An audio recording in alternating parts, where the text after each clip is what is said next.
तो यहाँ भगवान श्री कृष्ण ने 11.5 वर्ष बाल्य लीला की है गोकुल के अंदर। पूतना को मारे, तृणावित को, अकासुर को, बकासुर को कुंजों में दौड़े, मिट्टी खाए, चीर चुराए, यमलार्जुन का उद्धार किया। फिर इसके बाद भगवान वृंदावन में गए। वृंदावन में पहले कोई मंदिर नहीं था। वृंदा माने तुलसी, वन माने घना जंगल, वहाँ तुलसी का जंगल था। तो भगवान ने भक्तों की मनोकामना पूर्ण करने के लिए 16,108 कृष्ण और 16,108 गोपी 6 महीने की रात बनाई और 6 महीने का दिन बनाया। तो भगवान का नाम रास बिहारी, वृंदावन बिहारी नाम पड़ गया।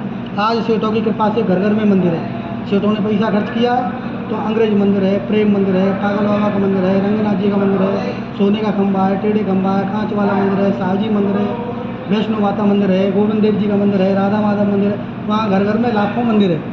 जैसे पैसा बढ़ता गया तो वहाँ मंदिर वगैरह बनाते गए।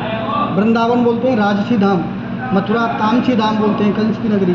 और ये गोलोक धाम, गोलोक भूमि है। इसका नाम गौकुल था, अपन जल्दी में कहते हैं गोकुल। वृंदावन में रासलीला की भगवान ने। गोवर्धन में गए भगवान श्री कृष्ण तो इंद्र का मान घटाया है। गोवर्धन पर्वत को धारण किया उंगली पे, है ना। बरसाने में होली खेलने के लिए गए। लट्ठमार होली होती है ना बरसाने में, फागुन के महीने में 1 मार्च को होती है वो लट्ठमार। और यहाँ होती है छड़ी मार, जगन्नाथ जी से पहनाते हैं, छड़ी मार होती है। तो वृंदावन में रासलीला, गोवर्धन में गोवर्धन पर्वत को धारण किए, बरसाने में होली खेलने के लिए। जब 12 वर्ष के हुए ना भगवान, तो 12 वर्ष की अवस्था में कंस का वध किया है। कंस का वध कर दिया तो कंस का ससुर आया जरासंध। जरासंध को पता पड़ी कि मेरे जामाता का वध कर दिया है, तो भगवान से युद्ध करने के लिए आया। तो 17 बार भगवान से युद्ध हुआ है जरासंध का।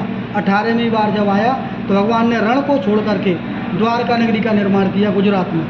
पहला धाम द्वारका बसाया, रुक्मिणी से शादी की है, द्वारका में राज्य किया। बोलो द्वारकाधीश महाराज की जय। पहला धाम द्वारका।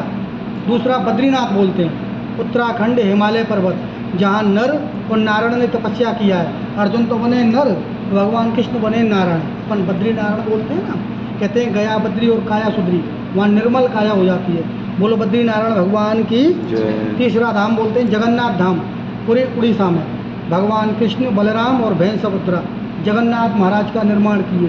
बोलो जगन्नाथ महाराज की जय। तो जो चौथा धाम बोलते हैं ना, वो रामेश्वरम है, जो तमिलनाडु में पड़ता है। वो भगवान राम के समय का है। त्रेता युग में भगवान राम ने लंका पर विजय प्राप्त करने के लिए समुद्र पर सेतु बांधा था ना, वानरों की सहायता से। तो वहाँ शिवलिंग की स्थापना की, तो उनका नाम रामेश्वरम नाम पड़ गया। बोलो रामेश्वरम भगवान की। ये 4 धाम के माता पिता का घर है। कहते हैं ना कि कहाँ है तुम्हारा घर, ये कृष्ण बलराम के माता पिता का घर है।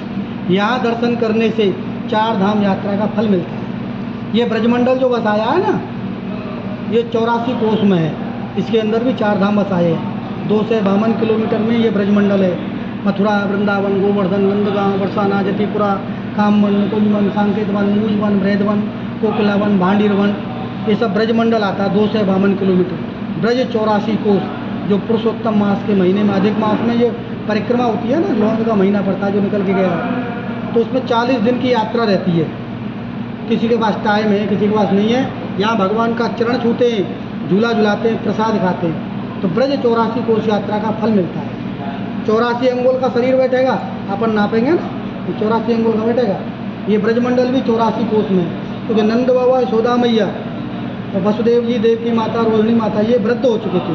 कहते हैं ना सुपात्र बेटा बहू बेटी होती हैं तो तीर्थ कराते हैं। तो ऐसे ही नंद बाबा, यशोदा मैया बोले कि हम तीर्थ करना चाहते हैं। तो भगवान कृष्ण ने चक्र सुदर्शन से ब्रज का निर्माण किया है, जिसके अंदर 4 धाम, सप्तपुरी, 68 तीर्थ, ब्रज 84 कोस का निर्माण किया है।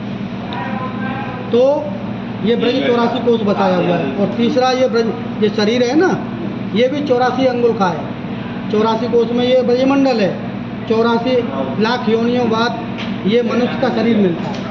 कहते हैं 1,84 योनि होकर मानुष देही पाई है, अब चेतो तो चेत प्राणी फिर 84 आई है।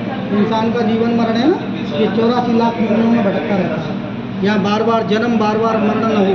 यहाँ भगवान का चरण छूते हैं और झूला झुलाते हैं, तो मनुष्य योनि से मुक्ति मिलती है। बोलो माता पिता गुरुदेव की जय। 4 ही जगह हिंदुस्तान में भोग लगता है माता पिता के नाम से। कहते हैं चलेंगे गोकुल धाम, करेंगे माता पिता का अमर नाम।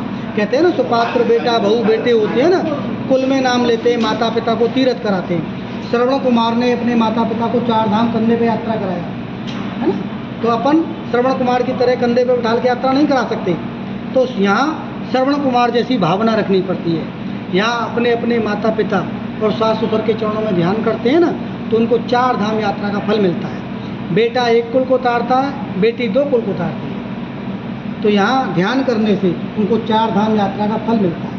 बोलो माता पिता गुरुदेव की जय। चारों धाम की जय। और 4 ही जगह माता पिता के नाम से भोग लगे हिंदुस्तान में शास्त्रों के द्वारा। जगन्नाथ जी में जाते हैं ना अपन, तो वहाँ कढ़ी चावल का भोग लगता है। कहते हैं 7 हांडी लटकी रहती है और नीचे अग्नि जलती है। सबसे पहले ऊपर वाली हांडी का चावल पकेगा, उसी से जगन्नाथ महाराज का भोग लगता है। कहते हैं जगन्नाथ को भात जगत पसारे हाथ। वहाँ कढ़ी चावल भगवान कृष्ण बलराम ने अपनी बहन सुभद्रा से कढ़ी चावल मांग करके खाए। और दूसरा बद्रीनाथ जाते हैं ना, उत्तराखंड, जहाँ 1.25 लाख पहाड़ियाँ हैं, वहाँ के राजा हैं बद्रीनाथ, उनको कच्ची चने की दाल का भोग लगता है। और तीसरा द्वारका में जाते हैं ना, गुजरात, वहाँ भगवान ने राज्य किया है, तो वहाँ पंचमेवा का भोग लगता है। गोला किशमिश काजू बादाम, ये पंचमेवा का भोग। और यहाँ भगवान ने लूट के खाया ना माखन मिश्री, तो यहाँ माखन मिश्री का भोग लगे। मैंने कहा देखो भगवान नहीं खामे, भगवान भावना के भूखे हैं, मगर खाने वाले 4 मुख बताएं भगवान के। पहला हजारों गऊ है, हजारों ब्राह्मण है, हजारों मीराबाई है, और चौथा प्रभु को भोग लगता है, जो सब लोगों को थोड़ा थोड़ा मिलता है। जिनको दिया होता है, भगवान की कृपा होती है, वही दान करता है। जिस पर कृपा प्रभु की हो, ता पर कृपा करे सो कोई। यहाँ झूला झुलाएंगे तो भगवान का झूला झुलाओ, तो कहते हैं कि दीन बंधु दीनानाथ मेरी डोरी तेरे हाथ। हमारी डोर भगवान के हाथ